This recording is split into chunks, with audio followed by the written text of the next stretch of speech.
19 ਸਾਲ ਦਾ ਸੀ, ਚੰਗਾ ਖਿਡਾਰੀ ਸੀ, ਪਰ ਨਸ਼ਾ ਜਿੱਤ ਗਿਆ। ਤਰਸੇਮ ਸਿਆਂ ਇਸ ਅੱਗ ਦਾ ਸੇਕ ਤਾਂ ਘਰ ਘਰ ਪਹੁੰਚਿਆ, ਪਰ ਬਸ ਹੁਣ ਹੋਰ ਨਹੀਂ। ਪੰਜਾਬ ਸਰਕਾਰ ਨੇ ਨਸ਼ਿਆਂ ਦੇ ਵਿਰੁੱਧ ਇੱਕ ਸਖਤ ਮੁਹਿੰਮ ਚਲਾਈ ਹੈ ਤੇ ਅਸੀਂ ਸਾਰਿਆਂ ਨੇ ਇਹਨਾਂ ਦਾ ਸਾਥ ਦੇਣਾ ਕਿ ਅੱਜ ਤੋਂ ਬਾਅਦ ਨਾ ਇਸ ਪਿੰਡ ਵਿੱਚ ਨਸ਼ਾ ਵਿਕੂਗਾ ਤੇ ਨਾ ਹੀ ਕਿਸੇ ਨਸ਼ਾ ਵੇਚਣ ਵਾਲੇ ਨੂੰ ਇੱਥੇ ਵੜਨ ਦਿੱਤਾ ਜਾਊ। ਜਿਹੜੇ ਨਸ਼ੇ ਵਿੱਚ ਫਸੇ ਹੋਏ ਨੇ ਉਹਨਾਂ ਨੂੰ ਨਸ਼ਾ ਮੁਕਤੀ ਕੇਂਦਰ ਵਿੱਚ ਭਰਤੀ ਕਰਾਵਾਂਗੇ। ਕੋਈ ਵੀ ਨਸ਼ਾ ਤਸਕਰ ਦੀ ਜ਼ਮਾਨਤ ਨਹੀਂ ਕਰਾਏਗਾ। ਵਾਅਦਾ ਕਰੋ, ਅਸੀਂ ਆਪਣੇ ਪਿੰਡ ਨੂੰ, ਆਪਣੇ ਪੰਜਾਬ ਨੂੰ नशा मुक्त करके रहेंगे। संसद में भारत पाकिस्तान युद्ध और ऑपरेशन सिंदूर पर चर्चा हुई। क्या अमेरिका ने सीज फायर करवाया? लंबे वक्त से उठ रहे इस सवाल का संसद में विदेश मंत्री ने खुलकर जवाब दिया। विदेश मंत्री के भाषण के दौरान विपक्ष हंगामा करने लगा तो गृह मंत्री अमित शाह अचानक उठ खड़े हुए और उन्होंने क्या कहा वो सुनिए। 17 जून तक माननीय अध्यक्ष जी, मेरी एक बात की आपत्ति है। भारत देश का शपथ लिया हुआ विदेश मंत्री यहाँ स्टेटमेंट कर रहा है, उस पर भरोसा नहीं है। उनको किसी और देश पर भरोसा है। मैं समझ सकता हूं उनकी पार्टी में विदेश का महत्व क्या है, मगर इसका मतलब ये तो नहीं है पार्टी की सारी चीजें यहाँ सदन में आकर थोपे। भारत के विदेश मंत्री पर भरोसा नहीं करोगे? ओथ लिया हुआ व्यक्ति यहां पर बोल रहा है, ही इज रिस्पॉन्सिबल। माननीय अध्यक्ष जी, इसीलिए ये वहां बैठे हैं और 20 साल तक वहीं बैठने वाले हैं।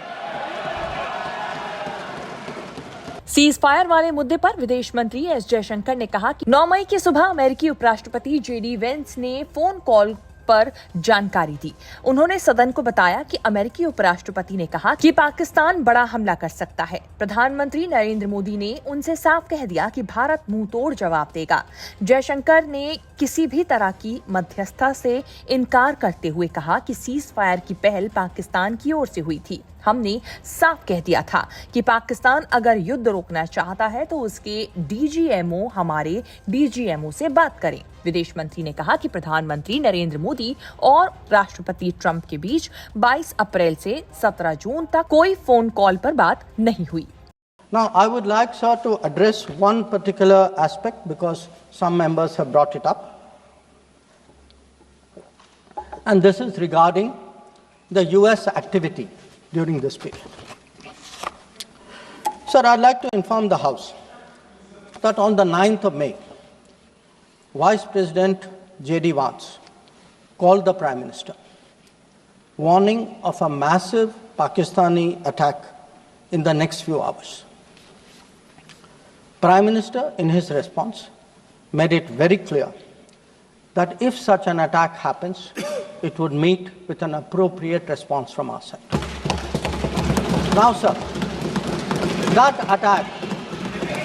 attack took place and was foiled by our armed forces, and I think the House should collectively appreciate the performance of the armed forces in foiling what was a massive attack.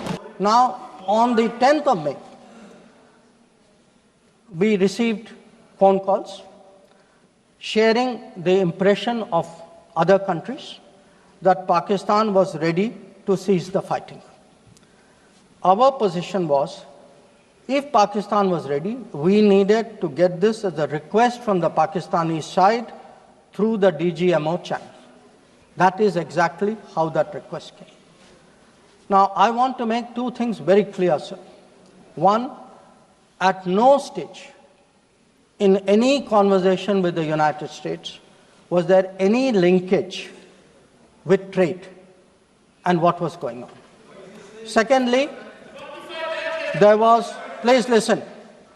Secondly, there was no call between the Prime Minister and President Trump from the 22nd of April when President Trump called up to convey his sympathy, and the 17th of June when he called up Prime Minister in Canada to explain why he could not meet.